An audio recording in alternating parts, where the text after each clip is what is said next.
Often, it is less about what someone does, but rather how they choose to undertake their actions.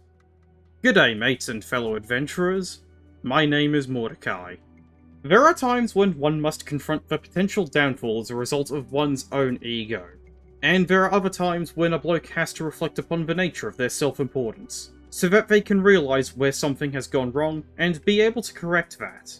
Although there are some problem players out there who would consider such self-reflection to be little more than a cut lunch.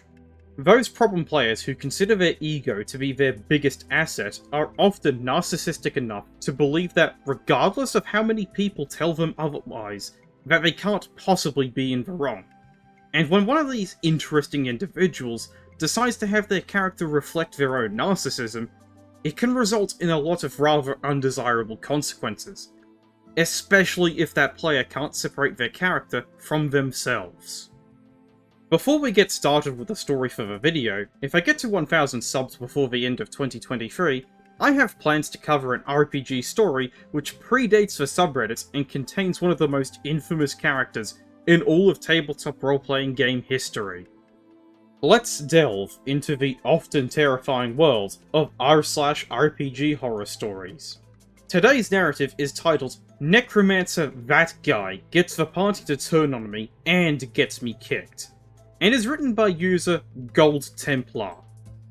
I am posting this on a throwaway account since I am very active on Reddit. We met up on a Looking for Game Discord for 5th edition and all agreed to play.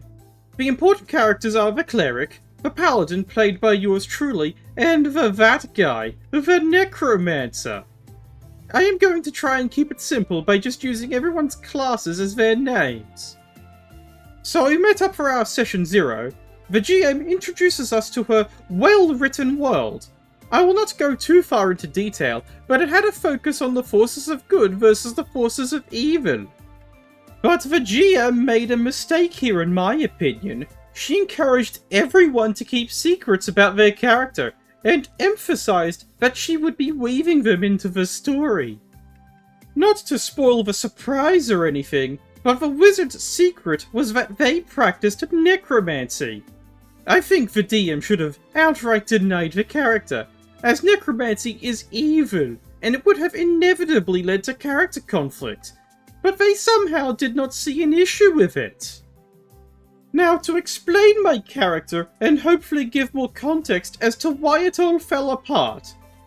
I was playing Aurum Lux, that's Latin for Golden Light, a paladin of the Holy Light. I made it his quest to vanquish all evil from the realm. His secret was that he was a diva, sent by the gods to bring the world back to the light, but his mortal body was too weak to harness his full power.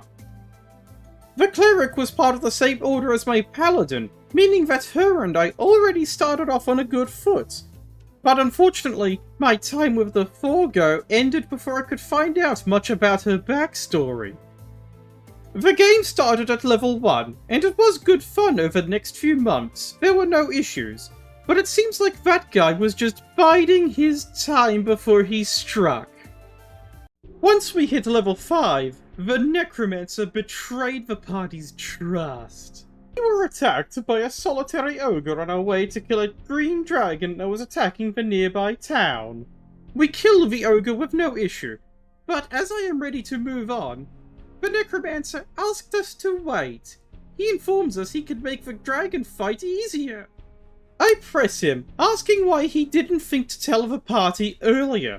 He blows me off with a nothing sandwich of an answer, saying I did not have the means to do so until now, but I ask that you trust that I have everyone's best interests in mind.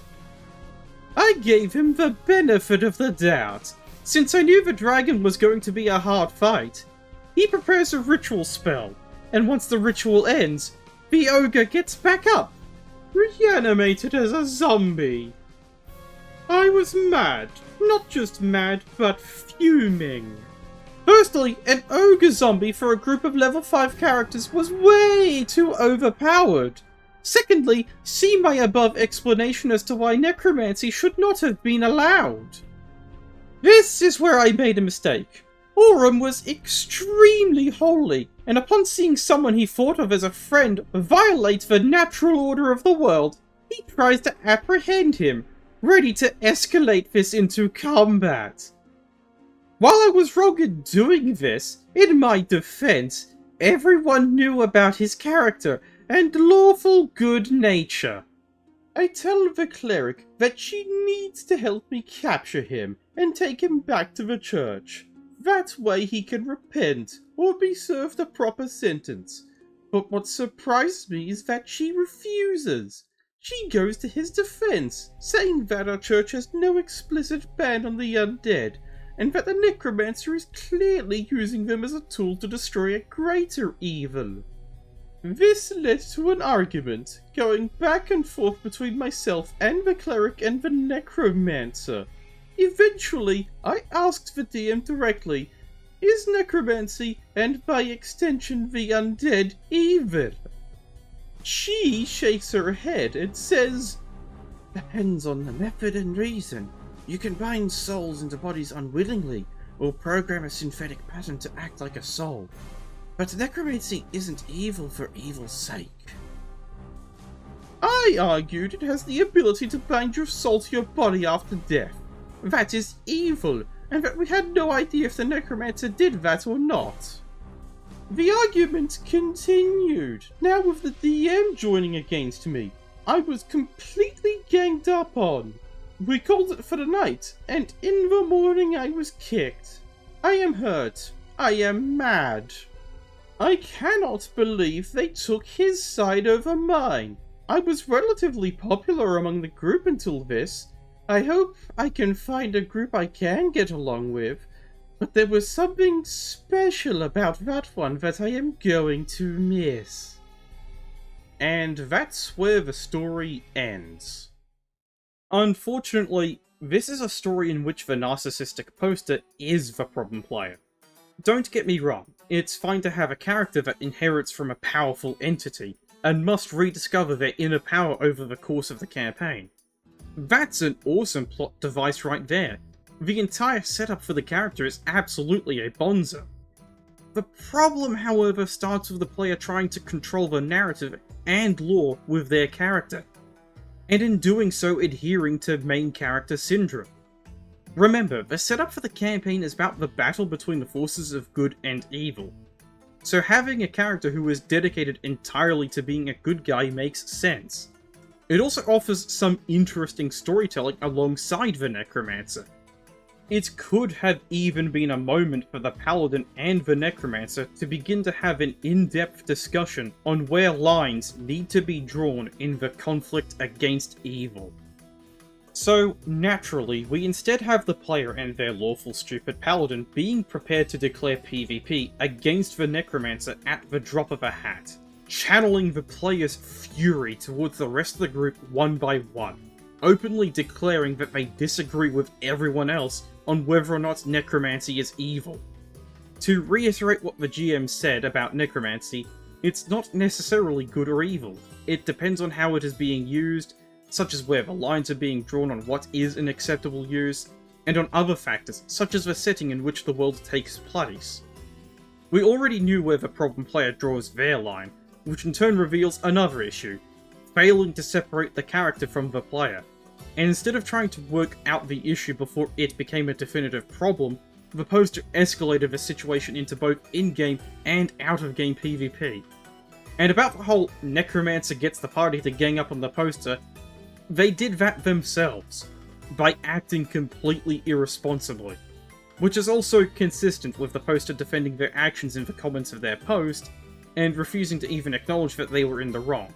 But interestingly, they acknowledged the possibility of such in the story at the point of their escalation. I suspect that what they consider wrong was their approach and not their actual actions in the situation. This is speculation, but I suspect that the poster would have tried to rally the forces of good against the good guy Necromancer in the long term if he was allowed to stick around. The takeaway from this story is that whilst having an egotistical character can work at the table, it did not work in this story because the poster's self-importance was such that they feel justified in escalating the situation into cactus. If you'd run into a jumbuck like this, it might be worthwhile having a conversation with them about how unacceptable their behaviour has been.